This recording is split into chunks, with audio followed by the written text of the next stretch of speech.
This week on Nerd Here Weekly, we're back to talk about the Oscar nominations, the very contentious drama in the video game pet space, and, of course, we have to check in on the streaming wars. Welcome to 2024. It's time for Nerd Here Weekly. Bruno, do the thing.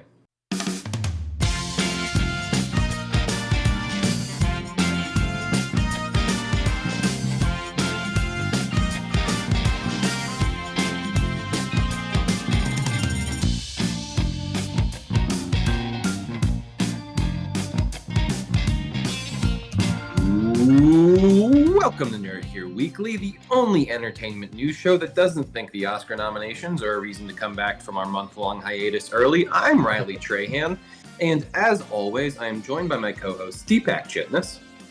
It's February. Welcome to 2020 fun. Fred Neighbor. It's good to be back, guys. Good to see you all. And coming to us from Kronos, the central tower amidst the portals that transport you to the many realms of the Universal Studios Third Gate Park, it's Jackson Trahan. It's a leap year, so we leapt over the first month. If you didn't cotton to anything I just said when I was introducing Jack, then you should absolutely subscribe to the Nerd Out, where this week we're going to be talking about the big announcement from Universal about all the details of Epic Universe, the new park coming to Florida. Guys, I don't know if you saw this, but they talked this week about how they gave the official announcements on Epic Universe, and not to spoil it too much, but they said there's going to be a Harry Potter Ministry of Magic, there's going to be a How to Train Your Dragon world, there's going to be a Super Mario World, right, that everyone is expecting will include Donkey Kong Country, unlike the West Coast version, and then the big thing that we'll really be digging into on the Nerd Out, officially branded as Dark Universe, a section of the park that is all about the Universal monsters. Dark Universe lives, guys. It has the same logo and everything. We're going to be getting silly on the Nerd Out talking about the Dark Universe and the parks and all that. If you love our goofy little fixations on things we love, make sure you get in early on the Nerd Out this year. You get access to all the episodes we recorded last week, plus every month, 4 new episodes, and you can comment on all the stuff on the website. Just $5 a month. It's less than the cost of 1 cup of coffee, and you get to hear us rant on about the things we love. All right. End of the first housekeeping of the year. Let's get to the news. Guys, I have picked out some especially juicy news stories for the first roundup of the season, and I'm hoping that we can dig into them. And I want to start... I love juice. I want to start with a story that we've been tracking and that had a pretty breaking update during the offseason as we get caught up here, which was that apparently Austin Butler had to hire a dialect coach to drop the Elvis voice. We had been tracking this for a while. Of course, Austin Butler, was at all the awards for the Elvis ceremony. It seemed as if he was having a hard time getting out of the voice. There was all sorts of talk about how performative that was, etc., etc. We had joked on this show about whether or not he was going to get stuck kind of doing a Dune accent. But Jack, it seems as if our guy actually had to hire a dialect coach so that he could do a World War II picture because he just couldn't stop sounding like the king. Well, it's all about the method acting these days in Hollywood, and we've all. I mean, I was gonna joke about it, but the more I think about it, I feel like I've had situations surprisingly like this, where you just get in a way with yourself about, I don't know, you just get into the habit of speaking a certain way or behaving a certain way, and before you know it, it becomes like a genuine part of your daily habits that you weren't expecting. Yeah, that's fair. Deepak, how much for you does this kind of jive with sort of the bigger thing we've talked about, where like we just have these actors who kind of, get a little navel-gazy maybe in terms of how performing a character has to be like this weird dedication to an obsession? Yeah, there's 2 things. One is I'm still of the belief that there's an entire cottage industry of people that play Elvis every single day of their lives, and they function perfectly fine. So I don't think it's that big of a deal. The other thing is I'm wondering what order he did Masters of the Sky and the Dune sequel, because if he did Dune first, that means he didn't have the dialect coach to get the accent out of him pre-Dune. So is Fade Rotha going to sound like Elvis? Get on over. I mean, to hail the to place. fame, baby. I'm gonna cut you open my That's- I don't love know. this I don't know, though guys. because I know Gary Oldman had to do something similar to relearn his British accent. And yeah, as to Jack said, like you go 3 months doing something and you develop a habit, right? Like that's how long it takes. So just like having a vocal tick for Elvis makes total sense that he would like have trouble dropping it. Like Well, it's any and bad habit. to that exact point, Fred, he was talking in these interviews he's been giving about how, like he had to sing these songs for like 60 takes, right? Like he really fried his vocals, like doing the Elvis voice, as loud as he could, belting these songs over and over again so Baz could get the take. There was absolutely, I would believe, permanent damage done on his vocal cords. And I believe it would be a difficult thing to get out of. It's also, and I don't want us to miss this part of it, very funny. It's funny that he got stuck sounding like Elvis. Yeah, That's a funny And thing. after all of that, he didn't win the Oscar. He didn't. He's the one picked to do the Michael Jackson biopic now? No, that's Scarlett Johansson. I want to say it's the same guy. And I feel like double check. No, they got Michael Jackson's nephew to do. Yeah, that's what I thought. Yeah. Okay. That's actually in production right now. I think Fuqua is directing it, I want to say. I think so. Yeah. Next up in the roundup, tracking both our Byron Allen interests and our Paramount trying to get sold interests. Byron Allen's trying to buy Paramount. He's offering up $14 billion. He wants the whole dang thing, Paramount Global. As we have discussed before, Byron Allen, for those who don't know, started as a stand-up comic and has become one of the most successful and powerful moguls in Hollywood right now. He has, in recent months, really shown an interest in acquiring a major network. He was jockeying for ABC when it seemed like maybe Bob Iger was trying to get rid of that property. It now seems like he's really interested in acquiring Paramount, which, Deepak, we have talked about. Seems like it is for sale, no? Yeah, apparently he's actually been very interested in acquiring BET on its own. And now he's decided that it might be easier to just go after Paramount as a whole. He has, quote unquote, other investors that have not he's called them strategic partners that have not been fully disclosed yet. But the deal would then he would sell off the aspects of it that he doesn't want, which includes particular IP and certain channels, brands, whatever. Maybe parts of Viacom or whatever, yeah. Exactly. But the shares apparently rebounded on the news that he was interested in buying them. It's not like a done deal or, expected to go through, but I think things are looking like that it would go through. And I think Paramount is it's going to be an interesting year for Paramount. I think we're kind of in a wait and see mode the way we were with Fox and Disney back in like 19, I think it was. So, yeah. Yeah. Fred, we're going to talk more about this later on in the show, but we had spoken before about how we're kind of in this, it seems like we're coming into the consolation era of streaming, right? That people are going to start condensing, mergers are going to start happening, sales are going to start happening.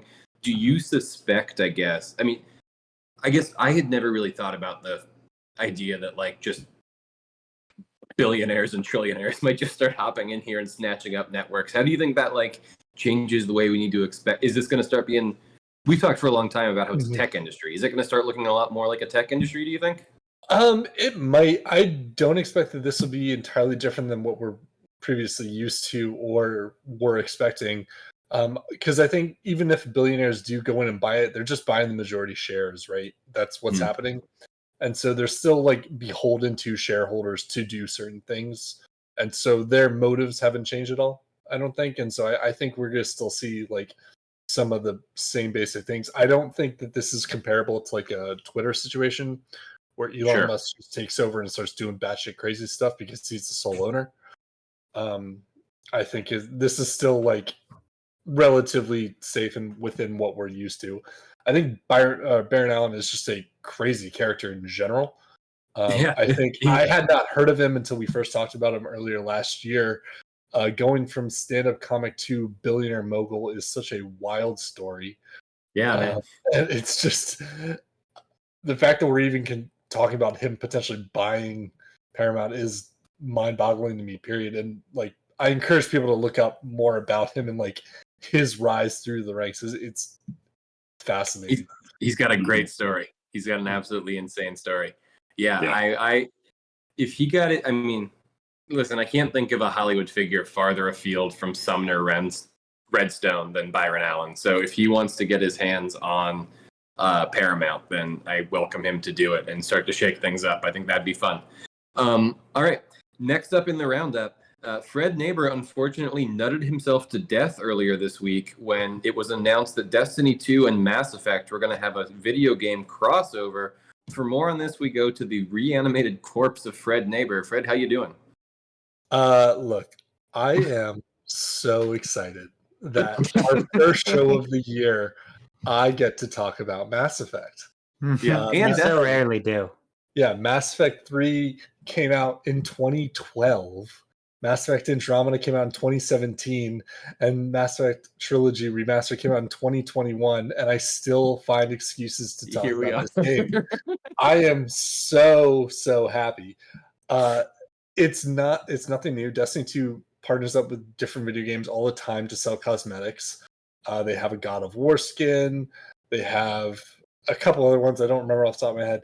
It's going to be $60 to buy all three of them, one for each class. And then a couple other free ones are going to be out there. Pre-ordered? So you buy three, but you only ever actually use one because you one at a time is whatever the class. And I only have one class. A lot of people who Right. play Destiny have all three classes and they bounce between them. I don't, because there's only one class, and that's Titan. Human? It's no, all about, the human of classes though. Yeah, it's all about punching guys in the face. That's the game, and that's what I do. And that class gets the Commander Not Shepard. the one that does space magic or like hack stuff. Space magic is going to get a armor similar to the one worn by Liara Tassoni. For those who don't know, she was like the space wizard of Mass Effect. And then we've got Garrus Vakarian suit doing for the Hunters, which is like the rogue of Mass Effect. It's all great. I'm super excited. I am surprised that Mass Effect continues to be relevant. I'm happy for it. I'm so excited. Aren't we all? I had stopped playing Destiny for a little bit. I got back into it, and I like kind of got bored this particular season. But now I'm jumping back in again because I have to. Now it's a new season, so who cares? Right, Deepak? Well, no, the new season started a couple weeks ago. This is the final season before the last major DLC for Destiny 2. So Destiny 2 is actually definitely as a forever game. Well, then Destiny 3 will come out, Deepak. Jack, I know. Are you keeping up? Are you aware of what we're talking about? Because I'm want to right give there. you the impression. I know you sounded worried that Destiny might be ending. That Bungie would go under. Don't insult me. Don't insult me. All right. Before this conversation turns too aggressive, let's move ahead to the most recent MAGA conspiracy theory. The internet is ablaze with rumors about Taylor Swift, whether or not the Joe Biden administration manipulated the Super Bowl results, and all other things we're not going to talk about. But one thing that the internet was ablaze about in regards to Miss Swift was whether or not she would be able to make it back from her concert in Japan in time to see her boyfriend Travis Kelce play in the Super Bowl in Las Vegas, Nevada. And for that, we turn to, of course, The West Wing. Bruno, do the thing. All right, first things first. What time is it in Tokyo? They're 14 hours ahead. I thought it was 13. Eastern Daylight. So it's 14 hours ahead? Yes. We're sure it's ahead and not behind? Guys, their clock's on the wall. Okay, so it's almost 11 o'clock in Tokyo. Yes. Ginger? Yeah. Get Larry an ad. Anybody left in my office? We'll be in the Roosevelt room. I'm sorry, 11 in the morning, 11 in the afternoon? It's 11 a.m. The Allman Brothers? Keep reading. So if it's not a story until tomorrow morning, then they're not going to have it till tomorrow night, so we bought it then. We bought 2 days. How? Plane ride? When does he leave? 7 p.m. Thursday. Tomorrow? Yes. Local time? Which local? Theirs or ours? It will be 7 p.m. Thursday in Japan when he leaves. And he lands here when? Okay, the flight is 13 hours long. This isn't happening. He's going to travel eastward from Tokyo, leaving at 7 p.m., so when he crosses the international date line... He'll have traveled back in time to what? 3 a.m. Which puts him down in Washington 6 p.m. Thursday. He's going to land in Washington an hour before he took off? Yeah. And that's not a story that beats the Surgeon General? So there you go. Aaron Uh, Sorkin told us years ago. I'm gonna tell you right now, that did nothing to make me less confused. Fred,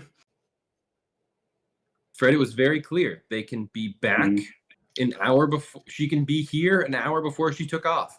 She can leave her concert and be here before the end of the Super Bowl. Well, she'll be at the Super Bowl even earlier than that, right? Because this guy's flying all the way to DC. Right. She's flying 2 time zones before DC. So Indeed. 3.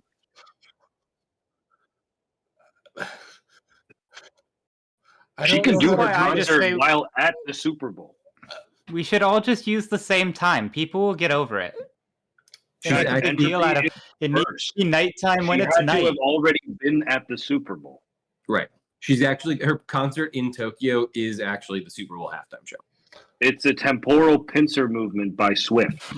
See, if you'd started with that. Yeah. You have to have already dated Travis Kelce.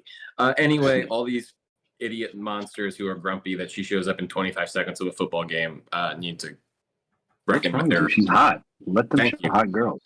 Come on. Well, that's the... I mean, D-back, not to cut too much to the quick, but that is the thing that's confused me so much this week as they've all gotten upset about it, is I'm like, stereotypical hot American girl dates stereotypical hot it's instead of showing the cheerleaders, they're showing Taylor Swift. But if they weren't showing Taylor Swift, we'd probably be seeing cheerleaders and they wouldn't be complaining. But just in general, what corner of the world do these people occupy anymore if like... And she's basically a cheerleader. She's cheering for Travis Kelce. And the final story in the roundup this week, unfortunately this week, Elmo decided to hop on Twitter to find out how we were all doing, and the answer was bad. Jackson, did you check in on Elon's X and discover Elmo's discovery of our dark and broken future? First of all, Elmo is always on Twitter. He has a very active account. Everybody's just interacting with him now. Elmo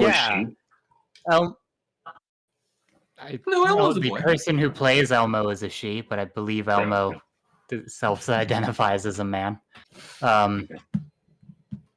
Yeah, so Elmo tweeted out asking how we're all doing, which was very sweet and intended to be very wholesome content, and was not prepared for the sheer amount of trauma and tension that was ready to be released.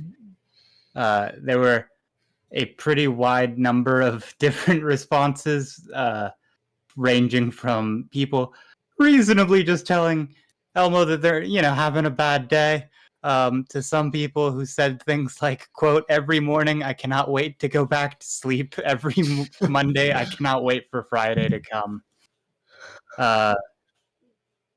Even some celebrities got in on it. Rachel Ziegler said she was resisting the urge to tell Elmo she's sad. And at the end of it, after Elmo finished up, he said, quote, "Wow, Elmo's glad he asked. He learned it's important to ask a friend how they are doing. Elmo will check in again soon. Elmo loves you." To which T-Pain responded, "That's love. Pull up anytime, bruh."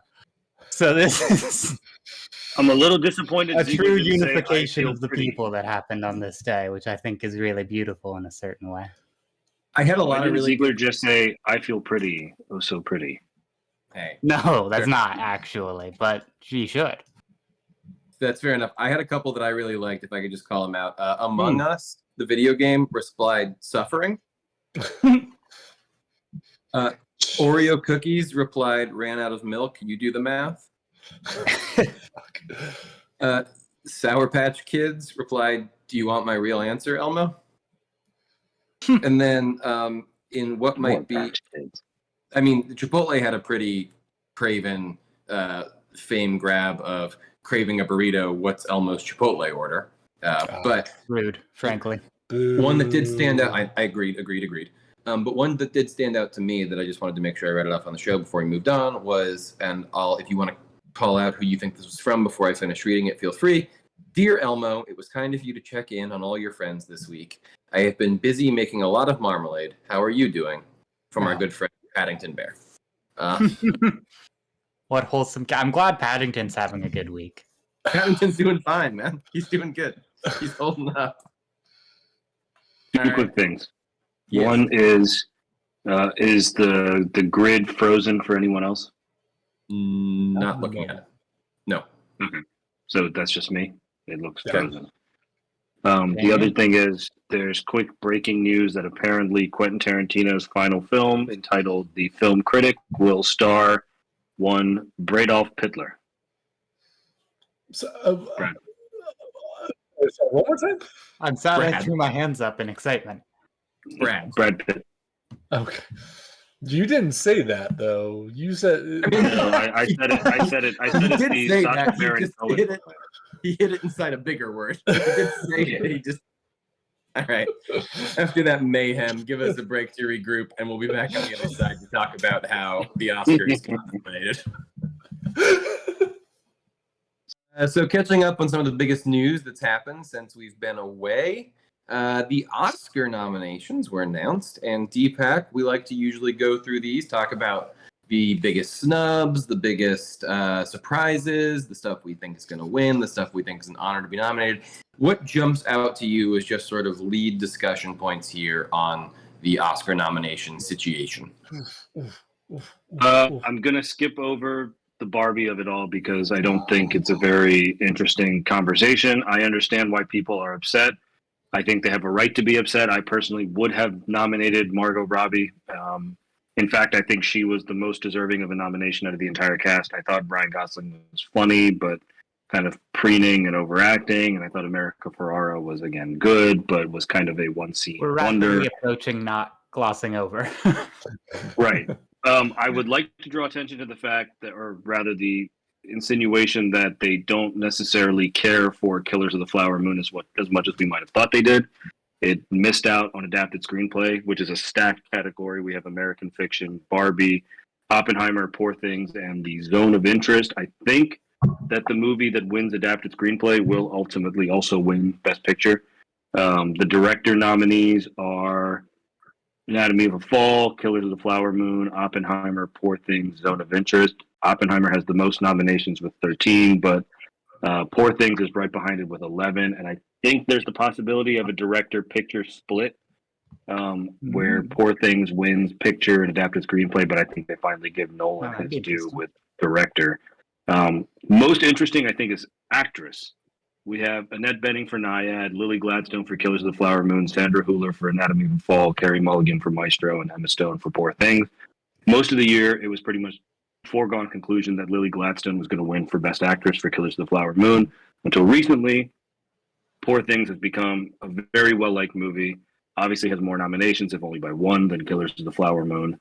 Emma Stone may now be the favorite. I have a theory where I think the two of them are so neck and neck, they end up splitting votes, in which case the kind of de facto third nominee or third place nominee might end up winning Best Actress. And I think that could be Sandra Hüller for Anatomy of a Fall, which would be a really, really cool winner if it happens. Interesting. That's really inside baseball on that one. Best Actor is stacked. We have Bradley Cooper impersonating Leonard Bernstein. We have Coleman Domingo playing Rustin. Bayard Rustin. We have Paul Giamatti for The Holdovers, Cillian Murphy for Oppenheimer, Jeffrey Wright for American Fiction. I think it's really between Murphy and Giamatti. Riley, correct me if you think I'm off base on any of these. Giamatti kind of has the narrative there. He's a long overdue, kind of well-respected actor. Cillian Murphy is, of course, playing a real-life historical figure in the year's most nominated movie. Bradley Cooper really, really wants it. Downey's probably going to win supporting actor. I don't see Gosling winning it for Barbie. I hope so. Supporting actress is probably going to be The Holdovers. I would say Divine Joy Randolph probably wins that. Boy and the Heron for animated feature. I think probably they're going to give it to Miyazaki. Just because the only thing has he won one of these yet, or he famously did not show up to accept one. Okay. For Spirited Away. The only reason I would say Spider-Verse is not kind of a foregone conclusion like the first one is because this is the second of 3, so they may just wait for the third one. Yeah. One. International feature, The Zone of Interest is probably a foregone conclusion because it's also up for Best Picture. What else is out there? Sound is a cool one. Cinematography. Oh, visual effects. Let's look at this. The Creator, Guardians 3, Mission Impossible: Dead Reckoning Part 1. This is the first time any Mission Impossible movie has been nominated Visual for an effects. Oscar. That motorcycle really went off that cliff. Yeah, so it's got nominated for visual effects and sound, Napoleon, and then the fifth nominee, Godzilla -1. So this is my last point I'm going to make.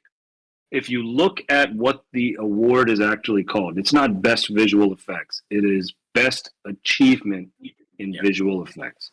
Yeah. And if you look at what they were able to achieve with the money that they had, and I'm taking into account the fact that there are different labor laws in Japan, and there's been some controversy about that, and I would not be surprised if Godzilla -1 walks away with an Oscar for best visual effect. And if it doesn't, I think it's probably the creator because of the low budget narrative that thing is drummed up. But I would love to see a Godzilla movie win an Oscar. That'd be cool. Anyway, Yeah. that's about it for me. Would that Agreed. be the Godzilla franchise's first one? Yeah, this is the first Godzilla movie to ever get nominated. I mean, it'd be insane if it wasn't. The Atomic Breath scene is. I saw what you guys talk about. It is definitely noteworthy. Yeah. Crazy. Fred, you were trying to hop on there early on. Where were your thoughts on this? No, not much that Deepak hasn't already said. Just the Barbie and it all was interesting. I do agree with Deepak's statement that Ryan Gosling very entertaining, hilarious as Ken, not essentially a moving acting performance, but like very good, right? I agree that I don't think he's going to win. I don't think he should win. I mean, not that I don't dislike him. I just don't think it was. Fred Neighbor hates Ryan Gosling. I get compared to him too often, and it's a little bit infuriating. It's understandable. It's understandable. It's the hair. Yeah. I get Idris Elba a lot. So. I think the big thing that I want to throw out there, Deepak, and I'm interested, you and I am also on board with the picture director split, but where I go with it, I think, is when I look at the director lineup this year. I mean, I think all the stuff you said about Barbie is fine and valid. I think that Margot basically doesn't get the actress nomination because she gets the producer nomination, right? Like, and same with Gerwig not getting director because she's going to get screenplay nomination, and that may be where it wins, but I don't think so. That's my bigger beef, though, is because producer is bigger than actor, director is bigger than writer. I feel, especially when you're not the only writer, and I feel like, especially her achievement in directing in that movie, I think there's a lot of stuff you can point to, whether it's just sort of the visual aesthetic of the movie or the way that it uses that aesthetic to kind of tell the different stories of the different like relative fictions throughout the piece, or you know, like a lot of the old school filmmaking stuff that they did, a lot of like crazy in-camera oneers that were kind of, like a lot of stuff there that I think of as like capital D directing, right? And like at the same time, I'm kind of tired of Yorgos getting nominated. Like, even as the Yorgos defender on this show, this is his second nomination. Right. If anyone, it would be Scorsese. That's enough. If anyone, it would be Scorsese. That it just kind of gets nominated by default. And as you know, I'm the world's biggest Martin Scorsese fan. I would have been fine with him missing out this year. But I guess my point is that Yorgos isn't Scorsese, and I feel like we're falling into this. What did he get nominated for Lobster? Was it just screenplay? Screenplay, but then he got nominated for director for Favorite. Yeah, and now he's nominated for director for this. Poor Things, which we just said is a potential front runner for Best Picture. So of course, I disagree. I think Best Picture is Oppenheimer, and I think then if they split it direct, I think Oppenheimer has been the front runner too long, and we've seen it happen too many times where a late comer will come in. This is my take, is that if they split it, it goes Nolan director, Barbie picture, because they can't vote for Barbie director. No, I think if anything, Barbie will get screenplay, but somehow not win picture. I know I just said adapted screenplay will dictate picture, but I think what their rationale was, and first of all, the way that the voting works, I don't think they have the precision to say we're going to nominate them here or not here. Just kind of that's the way the Play-Doh chip goes down. It just falls I think down. But I think if you're going to look at it as far as the mentality of the group, it was that conceptually to come up with the idea of this is how we are going to do a movie about Barbie dolls. That happens in the writing stage. At the writing so I think stage. that's where they went with that. I agree with that, but I also agree with your assessment when you were saying it that I think whatever wins adapted wins picture, and I think Barbie wins adapted. And like that's interesting. It could. Yeah. I think America Ferrera basically got a nomination for a single monologue in the movie. Like, I just Correct. think that movie has a lot of goodwill with the Academy. I think that with the preferential ballot, I think it's going to be a lot of people's second or third pick. And like, as soon as the holdovers is out and like whatever else, Break My Heart, American Fiction is out, right? Like, I think Barbie will be a lot Zone of people. Interest probably goes last place just because it's the least known, I think, of them. Maestro is apparently the most divisive. Yeah. Past Lives, A lot of people will go probably Maestro does not. 1, Barbie 2, right? Like, that is a Yeah. whole subsection of the Academy. Well, so here's my question to you, because you know the Oscar stuff as much as I do, kind of historically. Yeah. We saw this happen in 2012 where Affleck didn't get the director nomination, and that kind of powered Argo to the sympathy win for Best Picture over movies like Lincoln and Life of Pi, et cetera, et cetera. Does that happen this year? Do they get enough support because of the Gerwig snub and the Robbie snub that Barbie? And I think Barbie wins production design. I think if not that, it's between that and Poor Things, production design, costume design. It probably wins Best Song. If it doesn't, it's because there's 2 songs nominated, and again, it could split votes, and I don't know. So but then I feel like it either goes home empty-handed. It either goes home empty-handed, or it goes home with Best Picture. Yes, I think nobody said we wouldn't dwell on Barbie, but here we are. Well, I definitely wanted to. You said you wouldn't dwell. It's worth talking about. Yeah, Barbie's worth talking about as far as we're trying to. But we were just talking about this with the other stuff, but talking about splitting the vote, like I think it's Downey for supporting actor, and then I think you give Gosling. Yeah. Oh, for I'm Just Ken. Yeah. Does it hurt Billie Eilish that she just won a couple years ago? I think it does, but I don't know. She won the Globe, right? So maybe not. She won, but then he won Critics' Choice or something. I'm Just Ken. There was some. Yeah, he did. Did you see that? Yeah. Did you see that video going around? Him just being so confused. Yeah. That was a lot of really good, really intelligent discussion, and I wanted to give you both time to do that. While you were doing that, I was thinking of the dumbest tangent in the world. Can I have a minute to break that down for you? Yeah, absolutely. The floor is yours.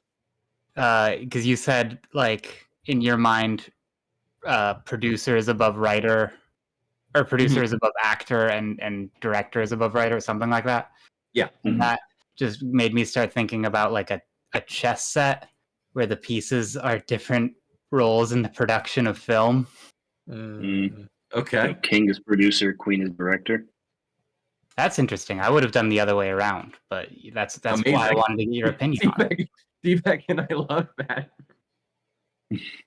Well, especially me, based on other offline. Well, if director is a queen, then they really fucked up. All right, so what you got, Jackson? Well, I mean, I think the bishops would be writers. Okay. And then rooks or key the grips. knights are probably actors because they're quirky. Yeah, who knows what they move funny. and then the rooks, I feel like, should be editors, and then I guess the pawns are like crew or like grips and stuff. Pawns are key grips and best boy and Yeah, indeed. I feel like that's a set. We could do this. Now, what you need to do though is you pair that with this whole like other side menu, right? Where like as your pieces get taken, suddenly your film is missing crucial players. Yeah, and then it becomes like a Disney era Star Wars movie where like, we lost our director. One writer down. We're promoting this key grip. Yeah, we got all the way across to be the new director. Like, if craft services isn't the king, I'm gonna quit this podcast. No, listen. If craft services gets from one side of the board to the other, he's allowed to be the director now. Those are the rules of the game. And that's how it goes. That's really how the industry works. One day you're serving sloppy joes, the next day you're directing solo. All right. Thank you for entertaining my dumb idea. Absolutely. We're very glad that you shared it. We are going to take a quick break here to brainstorm more ways that we can build our cool chess movie production board game. And when we get back, we're going to have some unfortunate news about the current state of the streaming industry. Stay tuned. And we're back, and we're talking about the streaming wars. Guys, it turns out streaming has ads now. That's just how it is. We can't avoid it. It's just going to be what it's going to be. Netflix has ads, Hulu has ads, Disney Plus has ads, HBO Max has ads, Prime has ads. Everybody has ads. It was like a Mexican shootout, but it was everybody realizing that if they all had ads at the same time, there's nothing we can do. Pretty much. Okay, what's the over-under that some boardroom somewhere, a bunch of executives like, guys, I know it's illegal to talk about this, but what if we all did ads at the same time? Boardroom, it was a golf course. And it's 100% likely because it just happened. It was a strip club. They were all there. Fucking Mar-a-Lago. Their Apple Vision Pro sitting in their living room. In a strip club, wearing the Apple Vision Pro. Virtual strip club, being like, guys, ads. I love all of these great ideas. It was Sun Valley, Idaho is where it happened. But all these other things you guys are saying are fun too. But one way or another, almost strip clubs. We are living in Strip club capital of the United States. Sun Riley Valley. will never finish this sentence. That's why it's our It's job. called the mini because it's short. I guess my big question to one of the big things we've been tracking with the streaming war, right, is like how quickly streaming is just devolving to becoming cable again, right? And one of the things we're seeing now, in addition to everybody having ads, right, are multiple different services. Like, I'll pull one out of my hat real quick. Verizon, offering us packages where you can pay them for access to different streaming services all at the same time, right? Which again, just reads to me like cable. So is this thing just going to become cable in the next 3 years? Like, is that how this is all just going to end? Is we're going to swing back to the norm? Is there going to be, I don't know. This seems like look, it's already. You talked about consolidation earlier. Sorry to cut you off. I think I just know where you're going with this. Yeah. And it's going to be where we're paying for something that is going to give us ads anyway, because they have to maximize growth as much as possible. Right. And the thing is, it used to be less money. Exactly. It used to be you either get my money through paying, or I'll get the free version and you get the ad. You get the money through the ads. But eventually, it was only a matter of time before they collapse that into both. Then they're going to consolidate streaming services so that we buy everything in packages. If you get Apple, Apple gives you access to Apple TV plus Paramount, plus whatever, Disney, whatever. And Netflix gives you this, Amazon gives you this. Those are the three finalists that we're going to have in this big war. And that's all it is. And you're going to pay $40 a month for each of them, and you're going to get all the content in 4K with ads. You're going to be paying $120, $150 a month for all your streaming, and that's how it's going to go. And we're back to where we started. And from my point of view, just me as an individual, I can cut streaming. I can do that when it gets to that point, because I can't pay for ads. That doesn't make any sense to me. Unfortunately, I have a wife, and she's going to want access to Love is Blind and Love Island and The Bachelor and all the dog shit that I need to pay for so that she can live a happy life. So out of principle, I would like to cut all of these out so that they get the message, but I blame women. You're hamstrung from your economic power. So sad. It's also, but like, even when it was cable, right, you were still paying for an ad-supported system, right? And I think that's the thing. Right. That's exactly where we are now. It was stupid then too. It's just Look at Amazon is one of the biggest companies in the world, the second biggest company, I think, after Apple. And they are going to start charging an extra $3 a month if you don't want ads on Prime content, because they need to improve the quality of what they're giving us. Yeah. How much money do they need? Right. Like, I mean, all of it. All of the it. quality of the service isn't getting any As better. possible. All of the money is. They have a is legal the answer to obligation to do so. They do. Look for it No, elsewhere. fiduciary. This is low-hanging fruit. This is One of the low-hanging fruit for one of the things that I completely think is most- uncreative people in the boardroom. One of the parts of it that I think is most interesting is hearing the creatives, though, talk about the impacts it has on them, because when you're working at a streaming service, the folks who are writing, directing, producing, creating these shows are not thinking about them as needing to incorporate ad breaks, right? Yeah, They think so about we're it going as- back to the model of like it has to lead up to a big climax at the 10-minute mark. Right. And we come back at the 13-minute mark, and it leads up to another climax at the 28-minute mark. But right now it's not doing that. So instead, you're just getting Picard season 4, where the episode just goes Yeah, Gotta show you a beer commercial. And then that is an conversation interesting we were in the thing. middle of. Yeah. And rather, you and Jack were doing the Avatar series, and everyone should watch. Yeah, that one has very. But it's clear and very clear uncreative that that's commercial built breaks. for ads, right? That show is built for cable television, and then all of a sudden it doesn't, and all of a sudden, like it builds to a spot, and then no break. And then, Yeah. Well, then it like cuts to black, and then it'll go like a second back, and then you'll Yeah. rewatch it, and it's like, Yeah. okay. But I've never actually thought about that in the context of these streaming services adding ads. So Deepak, that's a great point. I just want to highlight that. I think it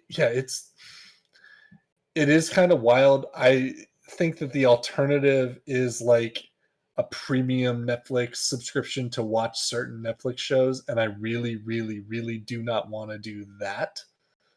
Do you know what I mean? And like, I don't see any other way this is going to go besides ads or premium for select popular shows. Yeah. I absolutely think you're right. We'll see. All right, one more quick break here. If you pay for us, you don't have to watch an ad during it. And when we get back, we're going to talk about Palworld. Hey, fancy that. Only a matter of time.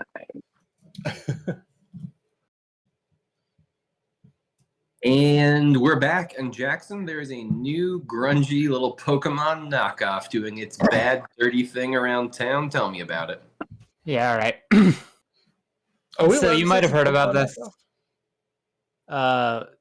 There is this game series that is about monsters that fit in your pocket. Mm-hmm. Did you started in 1998 here in America, 1996 in Japan, which is also true for me. And International Dateline strikes again. obviously, Don't Pokemon forget is massively. that came out 2 years earlier in Japan. Yep, that is true. A little pre-release. We did a beta test. Anyway, well, yeah. So Pokemon is obviously enormous. It is like literally not an exaggeration, the most successful media franchise in the world when you cross the trading card game and the anime and the video games and the everything else. Which is why it has been very frustrating to a lot of Pokemon fans, myself included, I would say, that it does not feel like that kind of budget is reflected in all of the media that they produce. In particular, the video games have been not great lately. This is not a controversial opinion. You'll find basically everyone who cares about this screaming this from every Apple crate that the internet provides. Which is why it's maybe surprising that this didn't happen sooner. So a few weeks ago, a video game released on Steam and on Xbox called Palworld. I don't want to come off with like the wrong attitude. Obviously, this game has been in development for years, and the people who work on it really care about it and have worked hard on it. However, it is a very blatant ripoff of Pokemon. The developers will basically tell you that in as many words as they can without getting sued. Pokemon with guns? Well, kind of. So I think there's a lot of reasons why Palworld is successful where Pokemon has not been. And one of those areas, we'll get to you, Fred, thank you. I'm down. I'm surprised there's any area Pokemon has not been successful in. No, I can tell you one. I can tell you one. I just What's want to one, mention. Fred? What's this one? I just want to mention for any of our audio listeners, if you go to NIHF.com and pull up the video file, you can watch Fred eagerly raising his hand like a good little boy wanting to get called on. Yes, what's up, Fred? You can capture humans in the Pokeballs. Well, yeah, okay, so that gets to the heart of it, right? Is that Pokemon is published by Nintendo, and when it was first released, received huge backlash from what we will describe as parent groups of a particular sort of political mindset. If you could imagine, there was a certain stripe of conservative American who was nervous about a social change dynamic happening in the country that maybe they didn't feel like they were a part of. Right. At the time, most fans of Pokemon were pretty subject to the whims of their parents, so this was a pretty scary thing for both Nintendo and for the fan base. And ever since then, Pokemon has been squeaky clean. Like, to a comedic degree, there is nothing controversial that can be found in Pokemon. And Palworld has sort of Have you seen that. Misty's outfit? Well, that's the thing. That was the first game. Have you seen the outfits since then? They're not as bad. And It made an impression on me. they certainly don't do what Palworld does, which is like Fred said, you can capture people in the capture devices, which, why can't you in Pokemon? Or you can openly build factories and enslave your pals in these factories to work for you. Your pals. Yeah, that's what they're not Pokemon, they're pals. You can't call them Pokemon because it's not a Pokemon game, so they're called pals. What's the book series where they have the little animals following them, like an embodiment of their spirit? Oh, Golden There's a Compass. lot. Golden Compass. There we go. Thank you. Indeed. I don't know. I think Golden Compass is one of the books. I don't think that's what the series is called. His Dark Materials. Thank you, Riley. Yes. You guys got there. I didn't know if I needed to be pedantic, but if you're asking. No, that was My another. point is, right-wing backlash. Pokemon has always had to keep sort of one foot in its. I don't know how to put it, but it's always crippled itself by having to keep this image, and I think that Pokemon is that image in the gutter. Yeah, if I can, Jack, Pokemon is a AAA mega franchise that makes money by appealing to all four quadrants of every audience, right? Right. Ever since what you are talking about, it has played it ultra safe so that no one can ever raise any objection to it, right? I mean, this has been true of all video games since this time, right? If you think about just games in the 90s, right? Also Grand Theft Auto is not as edgy as it was then, right?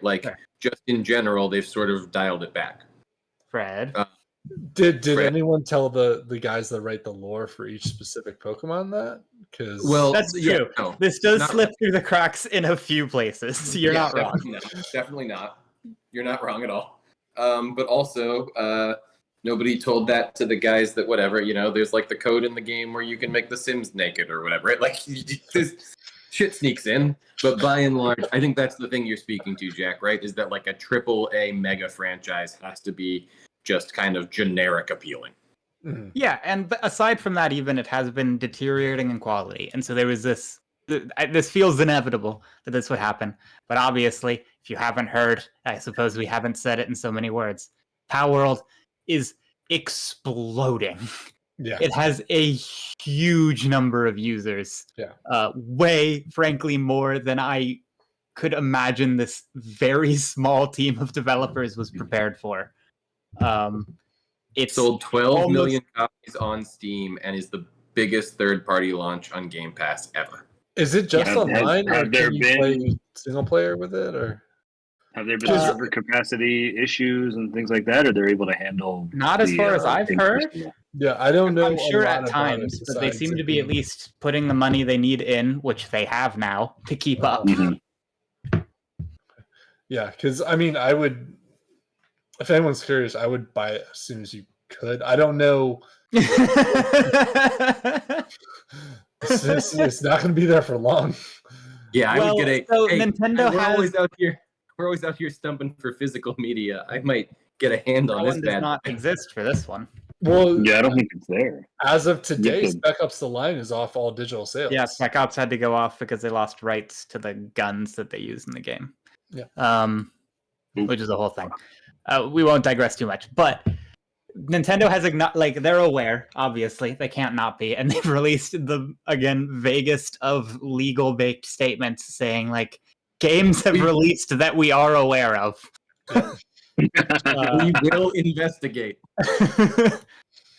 So Steam certainly has taken things off of its marketplace before. I think the Xbox situation will be interesting, especially because we've talked on this show before about how eager Microsoft is to get Xbox or to get Game Pass on everything they can. Hey. Pokemon can talk as much shit as they want. Microsoft has 3 million daily active users because of this game. It's not going anywhere. No, I mean, I hear you. And that's, I feel like maybe the less generous part of me wants to say, like, we'll make a better game, idiots. Like, it's not like we haven't been telling you this for years. Sorry. You think you own the concept of little monsters? That is kind of the question at hand, and this is certainly not the first Pokemon knockoff, and they haven't done much about the others, so I don't know how much of a case you can build on that, but a lot of joking aside, they're losing a lot of money. Like, I don't think Pokemon owns the concept of pocket monsters, right? Like, that's whatever. But, I mean, a lot of the pals, I think they do. guys. Yeah, okay, so this is a separate issue. This is the It's thing. not So this is just the that thing. the concept of pocket monsters. There are very Do they specific look a lot like design Pokemon? elements from specific monsters that have been lifted. I gotta look these up now. They look like maybe Some are worse colored than them in others, a for different sure. color, and that's about it. Oh, I see a Pikachu. No, you don't. No, you don't, Debug. You don't see a Pikachu. People at Palworld disagree. I see an Eevee. You don't see see a an Pidgey. Eevee. That's no, you don't. No, you don't. I see an Here's the thing, Arcanine. I see a Mew. You're going, and I do not blame you for this, off of 151, which is Dude, 10% of the existing Pokemon. I don't know what the green guy is, but that's a Pokemon. I've seen that green guy. 100% Debug, no, Guaranteed. that's a pal. fucking Pokemon. That's a pal. That's a pal right there. Tell me that's not Raichu after like That one's just a chicken. I've never seen that before in my entire life. That must be new. no, in silver and gold, the Bulbasaur equivalent evolves into that. No, I the know Bulbasaur is a Listen. Pokemon. This is totally different. Listen, original character, do not steal. I hear where everyone's coming from. I will be interested to see what for me, if there was code in the game that they had like clearly lifted, it would be an open and shut case. Yeah. I am not a lawyer. I am not a lawyer. I am pretty sure that is legal precedent that like you cannot steal game design, you can steal code exactly. It's something like that. There have been cases about this sort of thing before, and that's all law is building off of a previously existing cases. So that actually kind of makes sense. Like, how many press X to open a door lines of code can there be? Sure.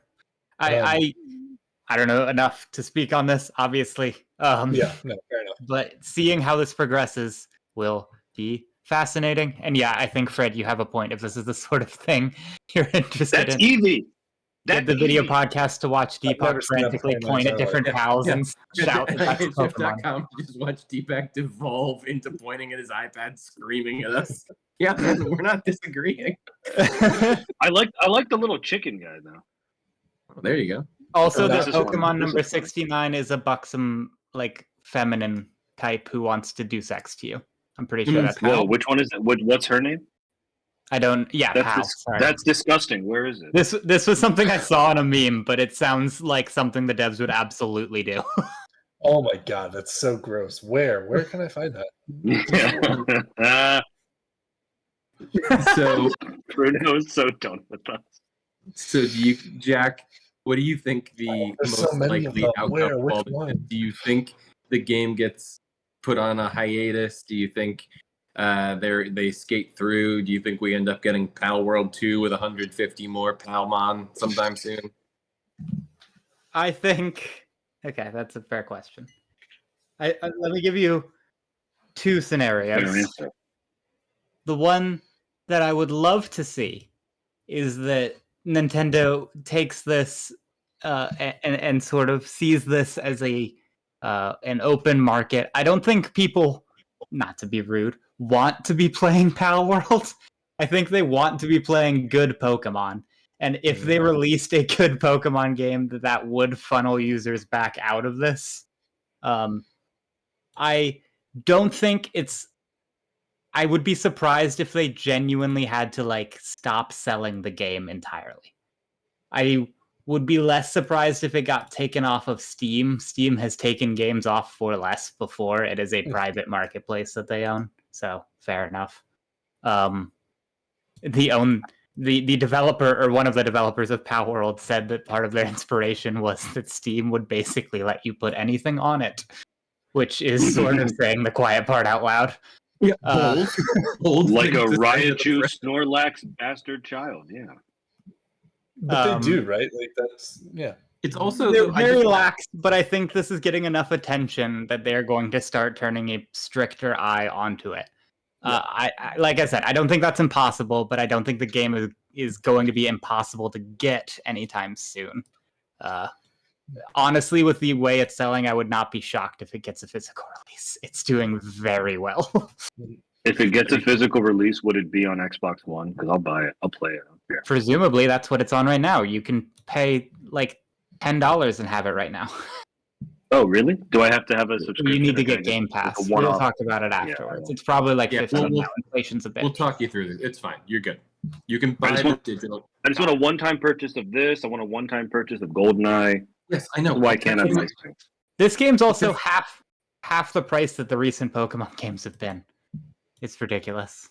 Pokemon's bad. Don't play the new ones. And Pokemon's only on Nintendo, right? I can't do that on Mhm. my Xbox. correct. My only question before we wrap up here is because we talked about it being on Game Pass. Deepak, I'm texting you a link where you can spend $30 to buy this game. Well, Out of as my forever budget. as you can these days. Until whenever you can't have it anymore. Is this a subsidiary of Microsoft? Because I know that a lot of games that end up on Game Pass are. I don't just- think I had not heard of that before, but I don't know that for sure. Okay. I didn't think it was either, but if it were, I feel like that would be a little bit. Is the company that makes Palworld a Rocket subsidiary? Pair Inc. I couldn't No, they imagine that. appear to not be. They appear to be actually a Japanese company, so that seems quite unlikely. Oh, nice. Let them fight. Which I also should- makes the legal situation more interesting because I don't. For the little I know about American law, I don't know shit about Japanese law, and that's all Yeah, this is we're just- apparently. We're just gonna sit over here like I just imagine all four of us just sitting on the show quietly with our popcorn. hands in our lap. And I go, just we're all. Oh, turns out it was fine. Turns out it was good. They're good. They're good. They're good. All right. Stick around after this for our pop culture recommendations. This has been Nerd Here Weekly. Thank you so much for watching and or listening, depending on whether or not you are watching and or listening. Before we go, we want to hit you with some things that have stood out to us recently. There are pop culture recommendations, and this week I'd like to start with Fred. So, first off, I know pop culture recommendations are typically newer things that we've been doing and just stuff that has just come out that you should check out. Okay. If anyone knows me, they know that that's not how I do anything. I've recently downloaded a mod to up the graphics for the 2005 Star Wars Battlefront 2. What's the name? And it What's is right, it always comes back to Battlefront 2. it's Always absolutely comes back great. to Stormtrooper. I love it. I'm having such a blast. It's still on Steam. You will still find games online. It's just so great. And I feel like I would say the original graphics were great for the time, hard to get back into when you're used to modern graphics, and this really makes it a lot more accessible to newer gamers. But also, it's a perfect game, and I love it. So that's what I've been doing, and it's been taking Just like so Mass much Effect. fun. That game never gets old. It's so good. I put Yeah. too many hours in Mass Effect. I can't talk about it. Okay, so I wanted to recommend this for a while now, and now the Oscar nominations are out, and it feels like sort of old news. But if you haven't seen it, you should go see Poor Things. It's very fun. It's very you've seen it. strange. I saw it since our last episode, and yeah, I really liked it. It was not anything I was expecting it to be, but I would recommend it strongly. Back.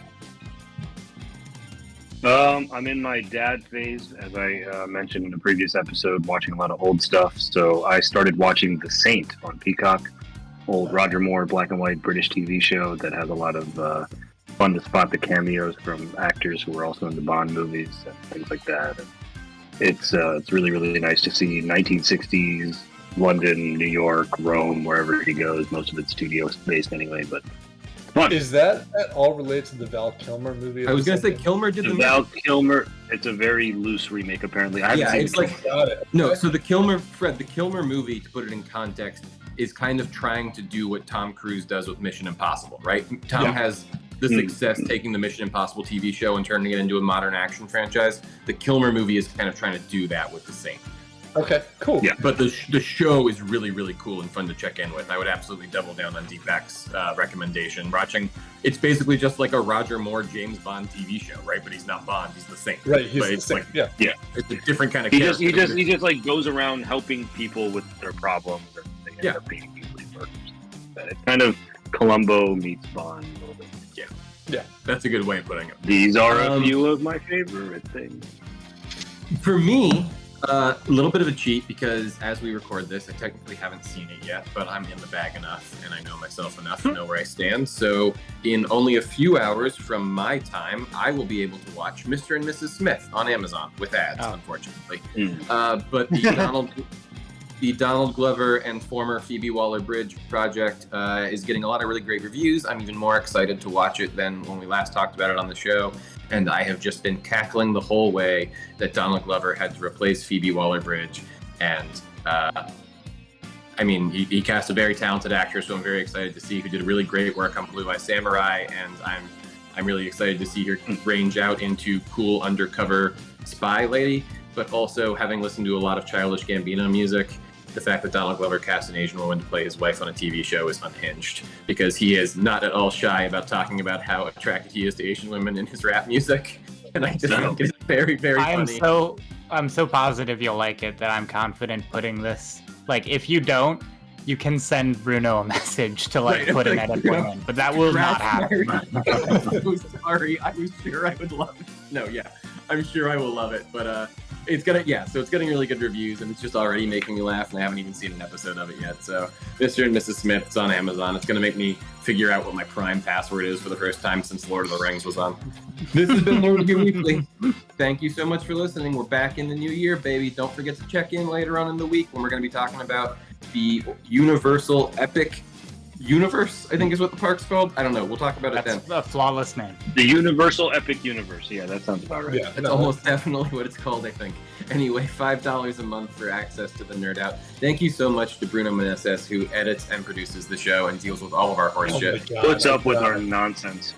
Thank you. Thank Thank you to Sterling. Still need to learn Sterling's last name, unfortunately, for helping with our social media. Thank you to Purple Planet for our theme song. Thank you to Wiki Rascals for our logo and artwork. Thank you to me for remembering all these people's names. And thank you to you for tuning in every week and helping us. I remembered most of them. What did I get? You're wrong? welcome, Riley. No, I said it's getting long. It is getting long. That's why I congratulated myself. You Thank can you see to you that? for listening to, watching, and helping us support the show every single week. And as always, don't forget to tune in next week to hear. That's loud snap.